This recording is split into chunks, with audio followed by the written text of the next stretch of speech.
bom dia, meus amados e minhas amadas. Estamos mais uma vez aqui ao vivo, na fanpage Quem Tem Sede Venha, com uma palavra de Deus para o seu coração.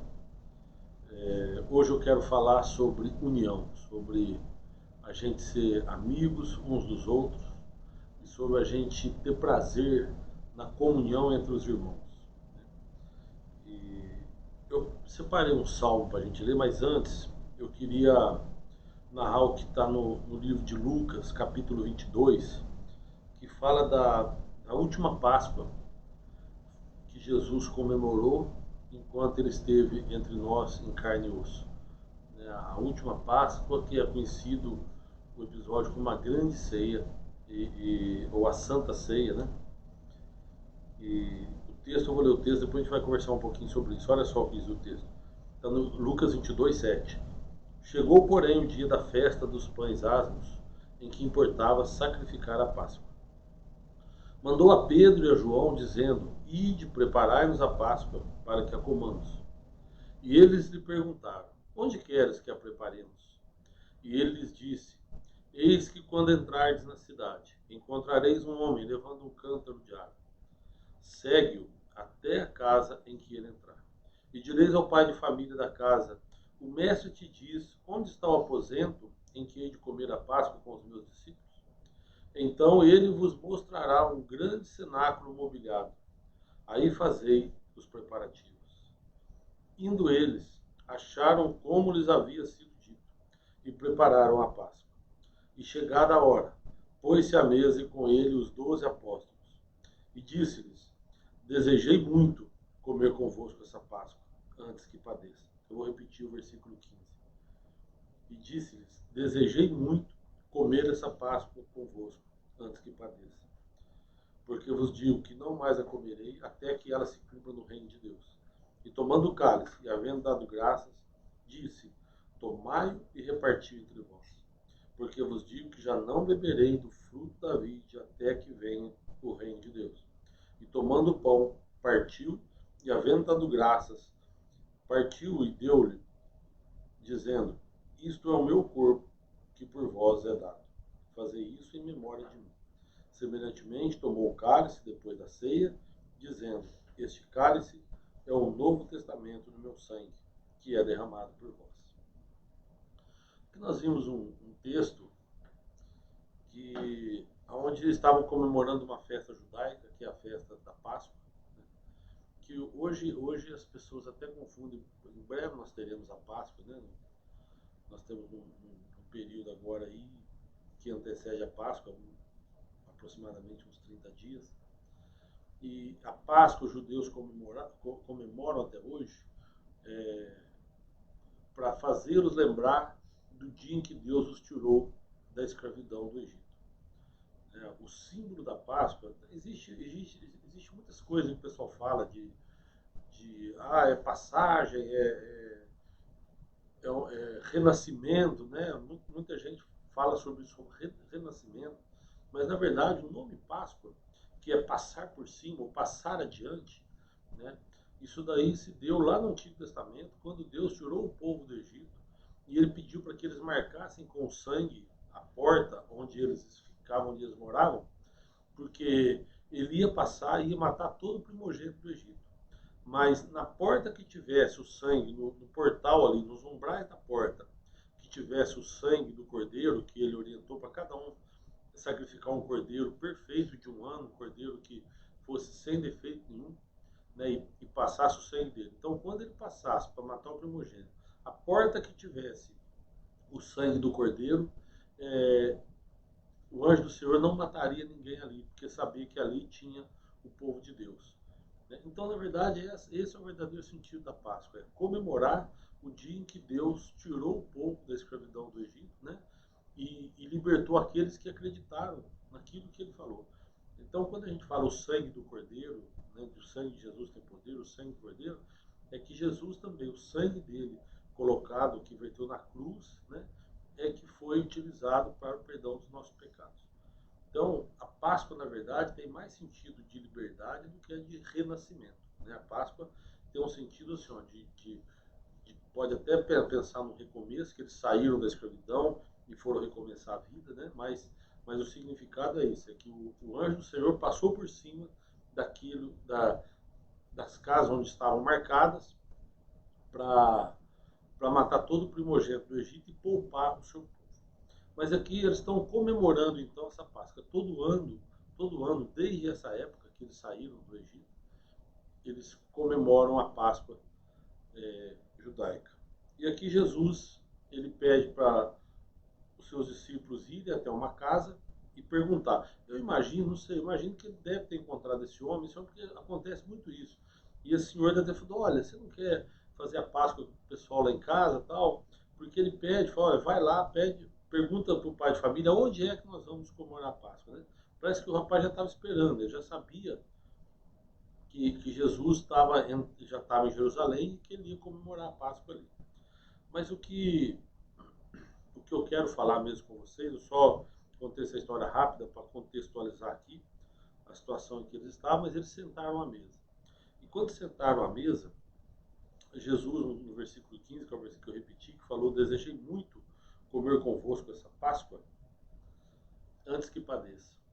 O próprio Cristo falando para eles, olha, desejei muito comer convosco essa Páscoa. Desejei muito ter esse momento de comunhão com vocês.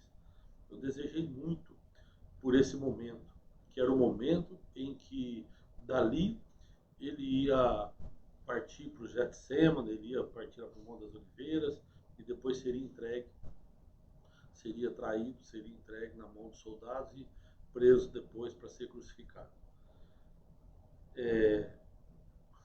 Muitas vezes a gente recebe muito da parte de Deus, mas a gente não consegue retribuir. Né? O próprio Cristo falando que desejou muito aquele momento, e a gente às vezes não tem desejado tanto esse momento de ter a comunhão com Cristo. Né? O próprio Cristo deseja ter essa comunhão conosco, mas a recíproca nem sempre é verdadeira. Às vezes a gente não consegue retribuir de forma, fala assim, olha Senhor, eu também quero ter esse momento de comunhão contigo. Eu também anseio por esse momento da gente viver nesse momento de comunhão. Né? E aqui, depois, muitas igrejas que fazem, né, a Santa Ceia, ou que faz lá a ceia, esse texto é um texto bastante lindo, né? Que ele fala que ele partiu o pão, e é no partir do pão que existe a comunhão. Por isso é saudável, às vezes, você convidar alguém para ir na sua casa, para jantar, ou para comer um lanche junto, comer uma pizza junto. É o partir do pão. Né? E Jesus fala o seguinte, todas as vezes que a gente lembrar dele, para que a gente faça isso, para que a gente tenha essa comunhão e tenha o partir do pão. E ele fala o seguinte, que aquele pão simbolizava o corpo dele, que seria entregue pelo perdão dos nossos pecados, e depois ele pega a taça de vinho e fala, e esse aqui é o meu sangue, o sangue de uma nova aliança, de um novo testamento. Então, Jesus está selando ali, com o corpo e com o sangue dele, o plano de salvação que Deus fez para as nossas vidas. Né? E ele faz isso justamente no momento de comunhão com os irmãos. Então, é importante a gente viver em comunhão. É importante a gente nos amar, a gente ter essa... Quando ele estava num debate com os saduceus, com os fariseus, diz a palavra que os fariseus, vendo que ele emudeceu os saduceus, eles vieram com a pergunta, né, sobre os mandamentos. Jesus, com a sabedoria tremenda, em 2 mandamentos, ele resumiu os mais de 600 mandamentos que tinha na lei de Moisés. Ele falou o seguinte, amará o teu Deus de todo o teu coração, de toda a tua força, de todo o teu entendimento, e depois fala, e ama teu próximo como a ti mesmo. Se você pegar, se nós tivéssemos esses 2 mandamentos no nosso coração, de amar a Deus sobre todas as coisas e amar o nosso próximo como a nós mesmos, não precisaria de código penal, não precisaria de código civil, não precisaria de nada. Porque quando você ama alguém, você deseja o bem da pessoa. E quando você deseja o bem da pessoa, tudo que você faz é em função de ver que aquela pessoa seja mais feliz. É como se a vida dela fosse pior se você não existisse. Né? Então, tem uma frase do Clóvis Barros Filhos que fala isso. Né, quando ele dá um testemunho lá da filha dele, que ele fala do exemplo de Jesus. Mas é isso, a união entre nós, essa comunhão entre nós, faz com que a gente nos ame mais. E Jesus, nesses 2 mandamentos, ele resumiu toda a lei. Mas eu estou fazendo esse contexto porque existe um salmo, que é um salmo famoso, mas que se a gente não entender o contexto, a gente não vai saber o que o salmista quis dizer. O salmo é o salmo de número 133. Diz assim, olha, ó, quão bom e quão suave é que os irmãos vivam em união. É como óleo precioso sobre a cabeça que desce sobre a barba de Arão, e que desce a orla de suas vestes, como o orvalho do Hermon, que desce sobre os montes de Sião, porque ali o Senhor ordena a bênção e a vida para sempre. Esse salmo aqui ele é muito profundo. Talvez se você ler ele de uma forma assim descontextualizada, talvez você não entenda a profundidade que ele tem, mas hoje nós vamos aprender aqui. Olha só, quão bom e quão suave é que os irmãos vivam em união. Então, é o seguinte, que a gente viver em união agrada a Deus. A gente viver nessa amizade, no partir do pão, agrada a Deus. Né? Mas agrada a que ponto? Olha só, ele fala, é como óleo precioso sobre a cabeça que desce sobre a barba de Arão, que desce sobre as suas orlas. Como o orvalho do Hermon, que desce sobre os montes de Sião. Porque ali o Senhor ordena bênção e vida para sempre. Se você pegar o orvalho do Hermon, o Rio Jordão, eu já falei aqui uma vez, o Rio Jordão é o único rio do mundo que não tem uma nascente. Ele, na verdade, nasce das geleiras do Hermon. O orvalho do Hermon, no cume do Monte Hermon, tem neve o tempo todo. É gelo o ano todo. E o orvalho do Hermon é que mantém esse gelo no cume do Hermon. E quando esse gelo vai derretendo, vai formando mais gelo, mas vai derretendo, ali, aquela água que escorre do Monte Hermon é que forma o Rio Jordão. E por isso que o Rio Jordão é frio, é muito frio as águas do Rio Jordão, mas é porque isso, ele nasce das geleiras do Hermon. Mas fala assim, aquilo ali é o que dá vida a Israel. Porque realmente o Rio Jordão é o rio que corta Israel, e ali Deus ordena a bênção e ordena a vida. O Rio Jordão é onde Jesus foi batizado. Né? O Rio Jordão, assim, existe ali realmente a vida no meio do deserto. Né? Mas quando ele fala do óleo precioso, eu queria voltar com vocês lá no livro do Êxodo, no Antigo Testamento, o livro do Êxodo, só marcar aqui o Salmo. Olha só, Êxodo no capítulo 30, a partir do 22, fala só, falou mais o Senhor a Moisés, dizendo, tu, pois, toma para ti das principais especiarias, da mais pura mirra, 500 ciclos, de canela aromática, a metade disso, a saber, 250 ciclos, e de cálamo aromático, 250 ciclos, de cássia, 500 ciclos, segundo o ciclo do santuário, e de azeite de oliveiras, 1 hin. E disto farás o azeite da santa unção, o perfume composto segundo a obra do perfumista, que será o azeite da santa unção. Com ele ungirás a tenda da congregação, e a arca do testemunho, e a mesa com todos os teus utensílios, o castiçal com seus utensílios, e o altar do incenso. E o altar do holocausto com todos os seus utensílios, a pia com a sua base, e assim santificarás essas coisas para que sejam santíssimas. Tudo que tocar nela será santo. Também ungirás a Arão e os seus filhos, e o santificará para me administrarem o sacerdócio. Falarás aos filhos de Israel, dizendo, este me será o óleo da santa unção, ou o azeite da santa unção, das vossas gerações. Até aqui. Olha só. Deus, ele chama Moisés e fala, você vai pegar das melhores especiarias que existem, da mais pura mirra, do mais puro perfume, e você vai colocar na mão de um artista, na mão de um artífice desta área, do perfumista, na mão de um cara que saiba manipular o perfume. E aí você vai fazer então o azeite, o óleo da santa unção. E esse óleo você vai passar na tenda da congregação em todos os seus utensílios. Olha, ungirá a tenda e a arca do testemunho. Então, o que deveria fazer? Eles deveriam entrar e pegar aquele óleo feito pela mão do perfumista e colocar em todos os utensílios do tabernáculo, que nós já vimos aqui alguns dias atrás, no altar do holocausto, na pia de cobre, na mesa de pães, no candelabro, no altar de incenso e depois também na arca da Santa Unção, na arca que representava a presença de Deus. E ia ungir também toda a tenda da congregação. Mas ele fala o seguinte: você vai também ungir Arão e seus filhos e os santificará para administrar o sacerdócio. Então, com aquele óleo, ele ungia a cabeça de Arão, para que ele pudesse ser santificado, é o que fala aqui, né? Para que aonde tocar seja também santificado.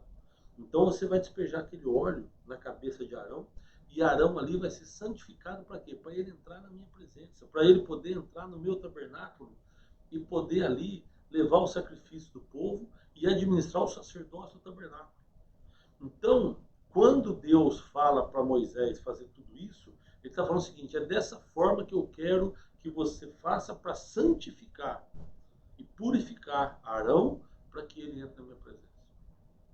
Quando a gente vive em união, Salmo 133, Deus se alegra tamanha forma que é como se a gente tivesse ungindo Arão para entrar na presença dele. Ou seja, a nossa união é o que nos santifica, é o que nos purifica para a gente entrar na presença de Deus. Então, Deus ele se alegra da nossa união de tamanha forma que é como se fosse esse óleo que escorrendo pela orla, pela roupa de Arão, né, para que ele pudesse ser purificado. A nossa união, repito, nos purifica diante do Senhor.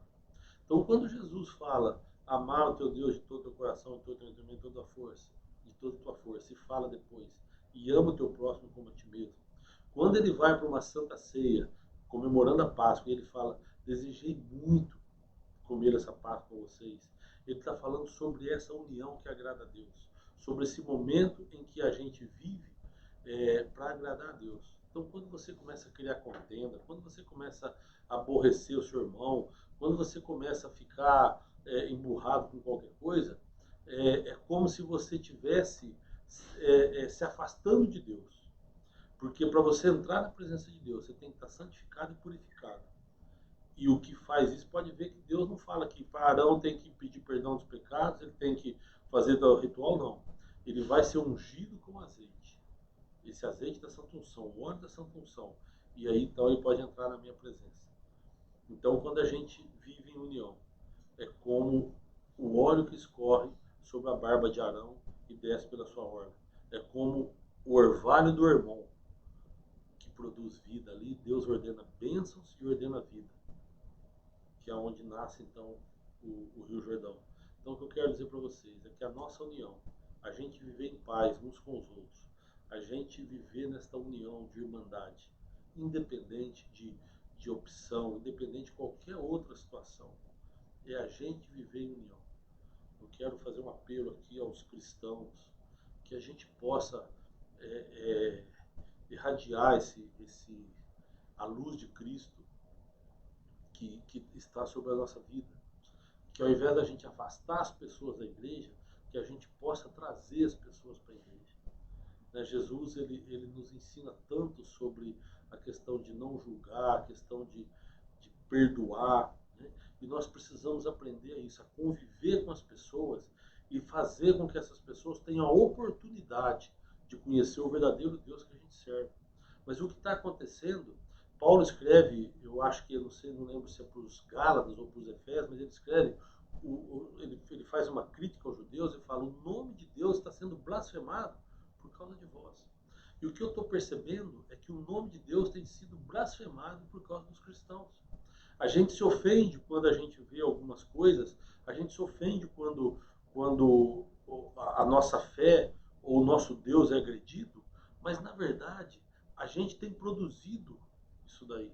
A gente tem agido de formas que dá aos ímpios, ou que dá ao mundo, né, informações falsas sobre o nosso Deus.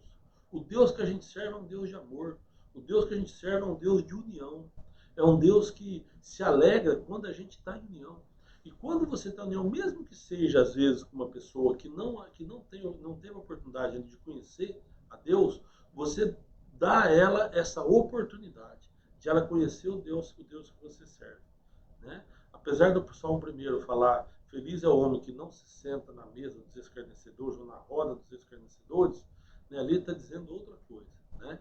Ele está dizendo ali de escarnecedor naquele cara realmente ímpio no sentido da palavra de debochador, aquele cara que quer debochar. Isso daí tem ligação com o nosso inimigo, a gente sabe disso, né? Mas eu estou falando de pessoas comuns, pessoas de bem, mas que ainda não conhecem a fé, que ainda não tiveram oportunidade de conhecer a Cristo Jesus.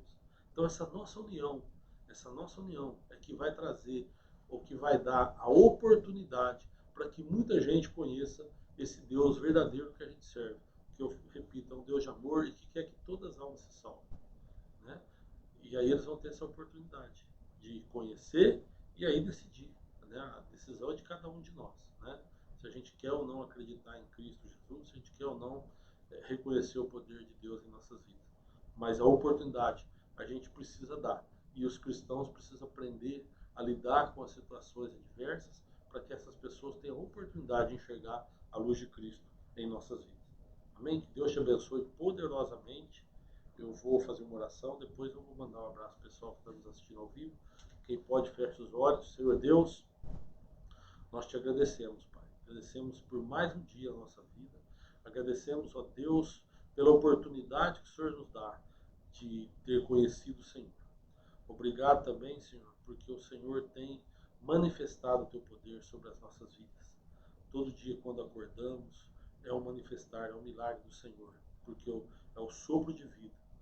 Nosso coração batendo, nosso cérebro funcionando, tudo isso é exemplo de um milagre do Senhor. Nada poderíamos fazer, Pai, se não fosse a tua vontade. E por isso nós te agradecemos. Agradecemos, ó Deus, por cada alma que o Senhor tem trazido para a tua presença. Agradecemos, ó Deus, pelo nosso respirar, pela nossa saúde, pela nossa família. Pai, te pedimos bênção sem medida sobre nossas vidas.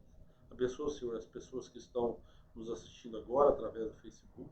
Abençoa, Senhor, com a palavra do Senhor, cada pessoa que esta mensagem vai alcançar. Pai, que o Senhor possa levar aqueles que estão precisando ouvir o teu Evangelho. Nós te agradecemos, ó Deus. Senhor, continue conosco, nos abençoe, nos protege, nos guarda de todo mal, de toda seta lançada, de todo levante do inimigo contra as nossas vidas. É o que nós te pedimos em nome de Jesus. Amém. Amém. Meus amados, terça-feira que vem nós temos mais um programa. Tem gente ao vivo? Não. Tem gente. Terça-feira que vem nós vamos ter mais um programa ao vivo, né? Depois, se você puder compartilhar esse vídeo com outras pessoas, você ajuda muito, ajuda a divulgar o Evangelho do Senhor, divulgar o Reino de Deus. Então, se você puder depois, compartilha isso, por favor. Nós estamos hoje com 779 pessoas alcançadas, não, 679 pessoas alcançadas. Tem o Adilson, que meu irmão, escreveu bom dia, meu irmão, que Deus abençoe, amém. O Flávio Lamas, bom dia, em frente com fé, amém. Estamos sempre. A Regina da Loca, que Deus abençoe. A Valéria Ferreira, escreveu bom dia, a Valéria é minha esposa. Amor, Deus te abençoe, viu? Te amo. Que Deus esteja sobre a nossa vida, sobre a nossa casa. E obrigado, viu, amor? A Isilda, a Renata Santos, o Marcelo Pereira, a Rose Alves, Deus abençoe, Deus cuide e guarde, proteja, amém. O Otair Guimarães, que Deus te abençoe, Otair, meu irmãozão. A Vilma, o Ed Santana, o Ed Santana é lá de Salvador, né? Que Deus abençoe, viu, Ed? Deus abençoe o povo da Bahia, abençoe você poderosamente. O Y, Cândido, Dagmar Crespo, que Deus abençoe, que Deus te proteja, viu? E esteja sempre contigo, com a sua casa, com a sua família. Terezinha Galhardo, a Suzana Almeida, minha pastora, que Deus abençoe, viu, Suzana? E obrigado pelo apoio de sempre. A Regiane Pereira, o Laércio Simões, escreveu bom dia. E quem está compartilhando até agora, a Ciléia Lourenço, o Ed Santana também já compartilhou. Obrigado, viu, gente? Que Deus abençoe vocês poderosamente. E até terça-feira que vem, se Deus quiser, com mais uma mensagem de Deus para o nosso coração. Né? Amém. Até lá.